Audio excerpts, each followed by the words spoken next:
And Tony Sayegh, Republican strategist, Fox News contributor. Tony, good to see you. You think Donald Trump, made a couple of mistakes. What are they?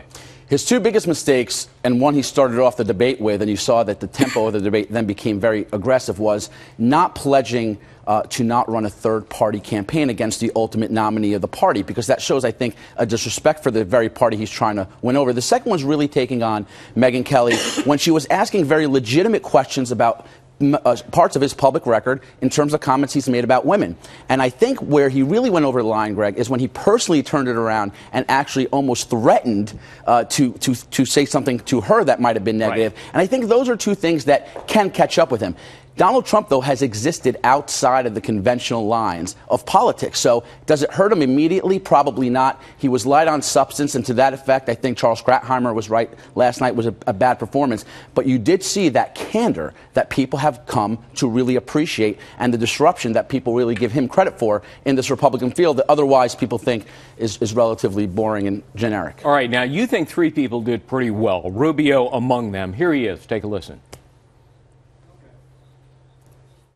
The jobs that once sustained our middle class, they either don't pay enough or they are gone. And we need someone that understands that as our nominee. If I'm our nominee, how is Hillary Clinton going to lecture me about living paycheck to paycheck? I was raised paycheck to paycheck.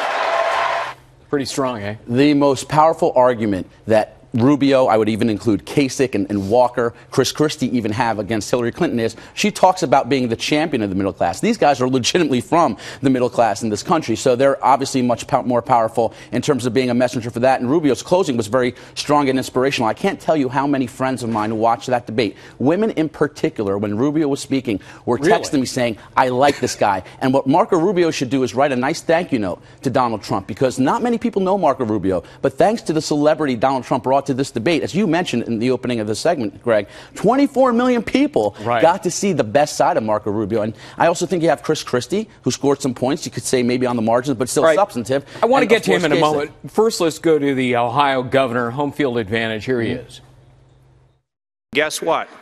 I just went to a wedding of a friend of mine who happens to be gay. Because somebody doesn't think the way I do, doesn't mean that I can't care about them or I can't love them. So if one of my daughters happened to be that, of course I would love them and I would accept them. What did you think of that moment?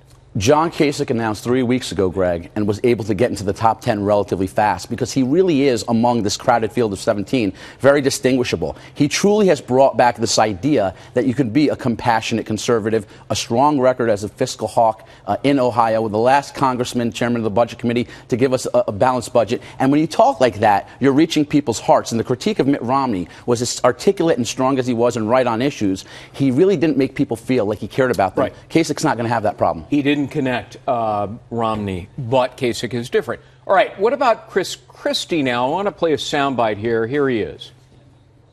Listen, Senator, you know, when you're sitting in a subcommittee just blowing hot air about this, you can say things like that. I'm talking about searches without warrants, indiscriminately of all Americans' records, and that's what I fought to end. I don't trust President Obama with our records. I know you gave him a big hug, and if you want to give him a big hug again, go right ahead. All right. Now, in that exchange, you think that Christie came out on top and that Rand Paul was kind of the loser on that, right? Well, look, on substance, they both actually delivered very strong arguments for their point of view. Where Rand Paul went wrong was, number one, I think, getting a little too shrill in that conversation. Number two, rolling his eyes when Christie was talking about comforting the victims of 9/11's families as a U.S. attorney and why it was important to have these type of Patriot Act laws to help us with enhanced surveillance. So the eye rolling, the kind of body movement. Did he come across as kind of mean, Rand Paul? Yeah, and it reinforced something we've already saw. Remember one of the earliest interviews he did with Megyn Kelly on Fox News after his announcement. Right. He kind of came across as really People thought he was nasty. Combative and nasty, and he showed that. You know, I gave a tip to all the nominees last night, all the people on the stage, and my tip to Rand Paul was, in a segment yesterday, was pretend you like the people standing on stage with you. He really didn't take my advice, and I think Christie got the better of him on that, and also the better of Mike Huckabee on the whole idea of reforming entitlements, which comprise 70% of our expenditures in the federal budget. Wait, Huckabee just didn't connect? He didn't resonate with anybody? You know, Huckabee's problem was he failed to give a rationale. And if you're comparing guys who are kind of ideologically aligned, I think Ted Cruz had a much better night than Mike Huckabee. Granted, he did not have as many opportunities to speak, but when he did, he really did, I think, stand up for that whole kind of movement conservative side of the Republican Party a lot more effectively than Mike Huckabee. All right, what about Jeb Bush? Look, you know what? Jeb Bush, by design, I think, went into last night with the anticipation that he was not going to try to hit a grand slam or even get a double, and he didn't.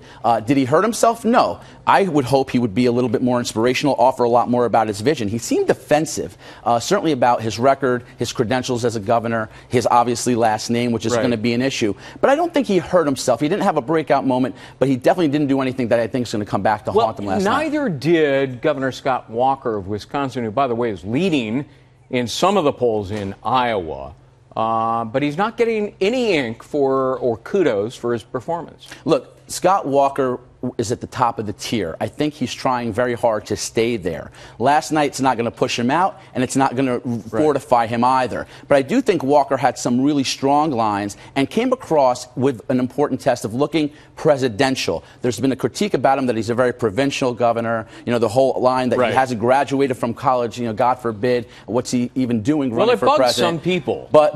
And legitimately so maybe, but he did show you that, look, he can stand on stage with 9 other extremely qualified people, and I definitely would put Scott Walker in the middle of that pack, definitely not at the bottom. I think Rand Paul was the one who clearly, I think, if you were going to score winners and losers, would have been voted off the island last night and maybe to be replaced in the future by Carly Fiorina. Ben Carson had the best closing argument? He did, but, you know, it took him a bit to warm up. I love Ben Carson, but look, you know, But it's what you remember about Ben Carson now, his final words about it. They were powerful, amazing. but he needs more than 60 seconds to make his case. Tony Sayegh, good to see you.